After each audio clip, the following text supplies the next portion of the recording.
नमस्कार दोस्तों, मैं Rajneesh Sharma, global journalist. Bilaspuri Satala YouTube पर सब्सक्राइब करने के लिए सबसे पहले तो आप सबका धन्यवाद, क्योंकि हमने 1K सब्सक्राइबर जो है वो पार कर लिए हैं। और आप सबके सहयोग से फेसबुक पर बिलासपुरी सटाला और इंस्टाग्राम पर बिलासपुरी सटाला को बहुत सहयोग जो है आपके माध्यम से जो मुद्दे हम तक पहुंचाए जाते हैं उनको हम लगातार उठाते रहते हैं। उसके लिए भी आप सबके सहयोग के लिए धन्यवाद। दोस्तों, आज हम हिमाचल प्रदेश में आगामी जो चुनाव, उन चुनावों के, विधानसभा चुनावों के मद्देनजर इस समय जो सरगर्मियां जो तेज हो गई हैं और विपक्ष की जो भूमिका है, क्योंकि अभी अभी विधानसभा सत्र हुआ, उस विधानसभा सत्र के दौरान वहां पर विधानसभा सत्र में विपक्ष ने वहां पे किस प्रकार से मुद्दों को उठाया या जनहित के विषयों को नहीं उठाया। बहुत से ऐसे जनहित के विषय थे जिनको उठाया जाना चाहिए था, चाहे वो कर्मचारी आंदोलन हो, चाहे वो स्वर्ण समाज के, जो सरकार की स्वर्ण समाज के लिए अपने आप एक नोटिफिकेशन जो है उनके आंदोलन के द्वारा वहां पे क्या नोटिफिकेशन की गई थी। उसके बाद सरकार की जिम्मेवारी थी, विपक्ष की जिम्मेवारी थी कि उस विषय को वहां उठाते, उस विषय में सरकार की जो उसमें क्या स्थिति है उस स्थिति को जनता के सामने लाते।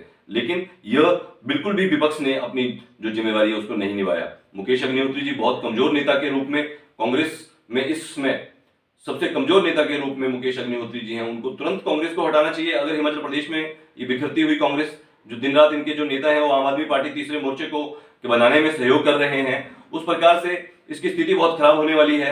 और अभी अभी सूचना जिस प्रकार से सूत्रों से खबर मिली है कि प्रतिभा सिंह जी को अध्यक्ष पद के लिए जो है वो नामित किया जा रहा है। प्रतिभा सिंह जी अध्यक्ष पद के लिए उनको नामित करना यह बिल्कुल ही ये गलत है, क्योंकि अभी उनको लोकसभा में एक बार गए हैं, दूसरी बार अभी इस बार भी गए थे। तो जिस प्रकार से वो पेपर से पढ़कर अपना लोकसभा में मुद्दों को उठाने के लिए एक जुनून होना चाहिए और मुद्दे पता होने चाहिए। उनके लोकसभा सांसद के दौरान, उनके चुनावों के दौरान मंडी में छोटे छोटे बच्चे उनको मिले, वहां स्कूल तोड़ा गया, उन स्कूल का विषय उन्होंने नहीं उठाया, क्योंकि उनके साथ उनकी पार्टी के जो लोग हैं वह उन ठेकेदारों और उस सारे सिस्टम में दूसरे लोगों के साथ जो है वो मिले हुए हैं। उसके चलते उन्होंने बच्चों का विषय नहीं उठाया। और इस प्रकार से अभी वो उनसे वरिष्ठ जब कांग्रेस के नेता हिमाचल प्रदेश में है, अभी बहुत से मंडी से सोमलाल ठाकुर जी हैं और श्री नैना देवी जी विधानसभा से श्री रामलाल ठाकुर जी हैं, उनको हिमाचल प्रदेश में उनको मुख्यमंत्री के तौर पर और उनको अध्यक्ष पद के तौर पर अगर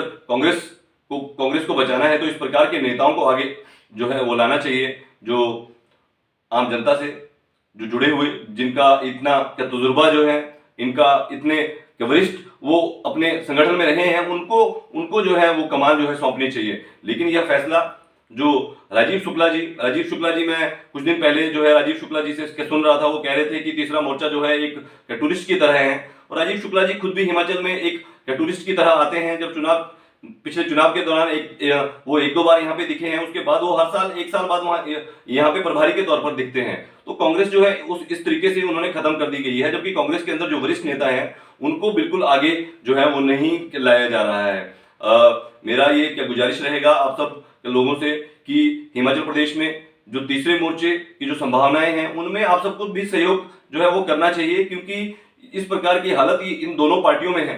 जिस प्रकार से हिमाचल प्रदेश की जो जनता है वो पार्टियों के अंदर का जो दलदल है, जो अच्छे नेता हैं वो आगे नहीं जा सकते, उस दलदल को पूरे तरीके से साफ करने में मदद जो है वो करनी चाहिए। क्योंकि हिमाचल प्रदेश के जनता के जुड़े हुए जो विषय हैं वह हिमाचल विधानसभा में नहीं जो है पहुंचते हैं। और ये जितनी भी राजनीतिक पार्टियां हैं, इनके जो लोग हैं, ये अपनी लॉबिंग के जरिए इनको वहां पे जो है अच्छे नेताओं को आगे नहीं लिया जाता है। वहां पे जो है बड़े स्तर की राजनीति, जो दिल्ली से जो आदेश किए जाते हैं उनके तहत ये फैसले लिए जाते हैं। अब ये हिमाचल प्रदेश में देखने वाली बात रहेगी कि प्रतिभा सिंह जी को अगर अध्यक्ष बनाया जाता है तो हिमाचल प्रदेश में कांग्रेस जो है वो बिखर जाती है। वो कितनी बिखरती है, क्योंकि बहुत से जो नेता हैं उनको इस बात से बहुत झटका पहुंचेगा। वो क्या कई वर्षों से मेहनत कर रहे थे, उनको वो पद जो है उनकी वरिष्ठता के आधार पर मिलने चाहिए। लेकिन फिलहाल तौर पर अभी तक कांग्रेस की यह स्थिति जो है यह स्पष्ट नहीं हुई है। आने वाले के दिनों में इस पर हिमाचल प्रदेश की कांग्रेस के अंदर एक बहुत बड़ा भूचाल जो है इसके बाद आने वाला है, क्योंकि हिमाचल प्रदेश में नेता प्रतिपक्ष को तुरंत जो है वो हटाया जाना चाहिए और वहां पे भी वरिष्ठ नेता को जो है वो नामित किया जाना चाहिए। मैं रजनीश शर्मा, ग्लोबल जर्नलिस्ट, बिलासपुरी सटाला पर आपको फिर से हिमाचल प्रदेश की राजनीति से जुड़ी हुई कुछ जो गंभीर जो क्या खबरें हैं उनको, क्या जानकारियां उनको लेकर आता रहूंगा।